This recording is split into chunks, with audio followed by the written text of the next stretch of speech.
City of Benghazi. Now, young Libyans from inside and outside the country are playing their part in the push for change. They've been using social media to keep the rest of the world informed. One of the most active groups on Twitter in particular has been the Libyan Youth Movement. Omar Amer is from that group and he joins us now on the phone from Manchester in Britain. Omar Amer, good to talk to you. Tell me about the establishment of the Libyan Youth Movement. Hi, good morning, Virginia, and thank you for having us today on the show. The establishment of the Libyan Youth Movement is set up by Libyans outside Libya, across the Western world, namely the UK and North America. Now, what we do is we have contacts. We anticipated February the 17th after the fall of Mubarak and Ben Ali, and we set up contacts across Libya throughout every city from border to border. And we ring them up various times of the day and provide updates in real time via Twitter and Facebook. And we even find the media actually asking us questions, and we provide contacts to the media. So we played a pivotal role in the revolution in Libya. Indeed, and I've been following the Twitter feed of the Libyan Youth Movement, and it seems to be highly informed. Has it been risky for your contacts inside Libya to feed you this information?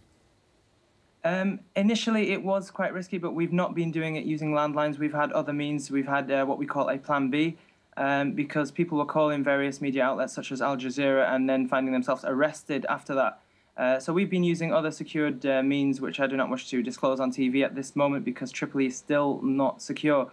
But very quickly, the eastern part of Libya was secure and freed, and now various cities across the west are finding themselves free, and Gaddafi no longer has any authority there whatsoever. So it's very easy now for us to get information, and there's a flood of videos and pictures we are providing across the world at the moment. And indeed, we're hearing that Zawiya is also pretty much fallen to the rebels as well, as those small towns closer and closer to Tripoli, where Gaddafi loses control. Is that your understanding too?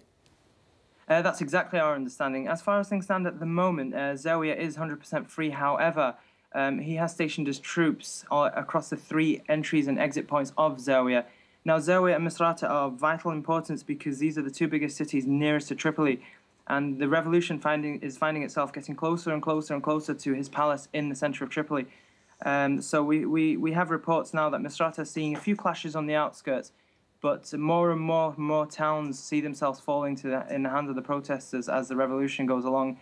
And every single city in Libya knows that they have to help Tripoli in order to oust Gaddafi, because he's not a man to resign or step down, such as Mubarak or Ben Ali. He will stay there, and the problem is that what we fear is that he's going to try and take Libya down with it. He's already tried to cause division, and we've only showed unity. And he's also accused us of being terrorists and affiliated with foreign terrorist groups. We don't have that problem in Libya, and we never have had that problem in Libya. We're all peaceful. We want a peaceful country, and all we want is our freedom. And he is the terrorist, and he at the moment is the worst terrorist in the world. So what do you fear will be his response as the protesters and the rebels get closer to Tripoli and into Tripoli? How rough will the crackdown be? Now, this is a question we keep asking ourselves, and people even as far as East Libya, where they've seen freedom for quite a few days now, they're worried what kind of counterattack Gaddafi is going to provide. Word on the street is he's running out of troops, he's running out of mercenaries, he's running out of all sorts of support because of what he did. Even people close to him are actually, they're actually defecting and joining us, the people of Libya, because what he did is an outrage. What he did will be studied in history classes for the rest of time across the world. Now, we just fear that he may have something hidden under his sleeve, and he will try to use that. He may have... Sorry to jump in there. Given that that's the case, and that seems to be the fear held widely around the world, what, if anything, do you want the international community or the neighbouring countries to Libya to do? Now, the international community and neighbouring countries, it's very dangerous, this question, and very sensitive. The Libyans are completely against foreign intervention in terms of military aid. All we want is aid in terms of hospitals, such as medical equipment and food and water, things such as this. We don't want military aid at all.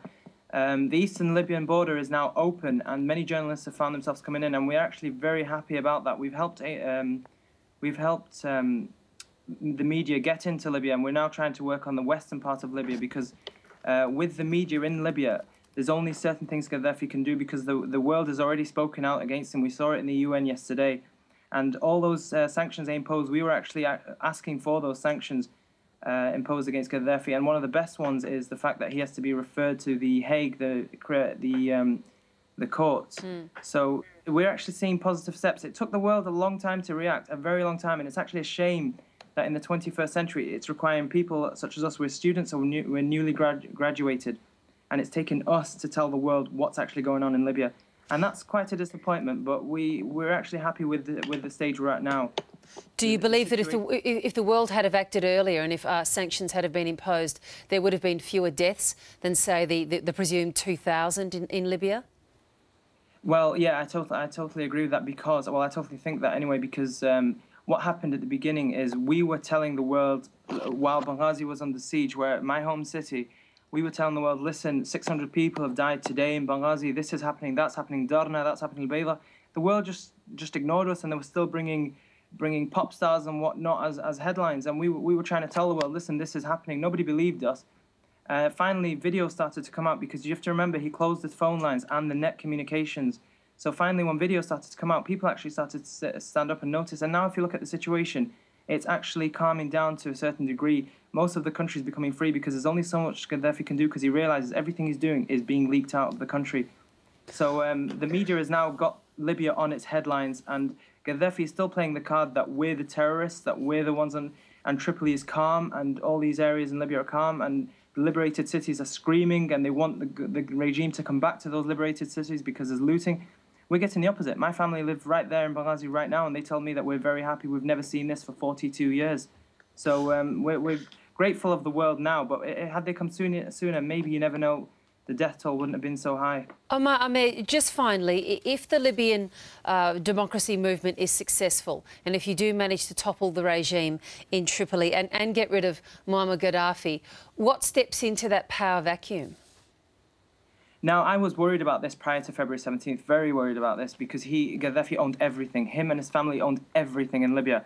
Now, what we're seeing in the east of Libya, there is no security, there is no nothing. But the people have actually stood up, and we're not getting any reports of any looting or anything. They've formed an interim government, and they're actually waiting before they can announce any elections or anything. They're waiting for Tripoli. They call Tripoli the capital of Libya, and they're waiting for Tripoli to be liberated. Once that happens, I'm 100% sure the Libyans will come together like never before. We're all very, very excited about freedom in Libya. We never thought we'd see it in our lifetime, at least.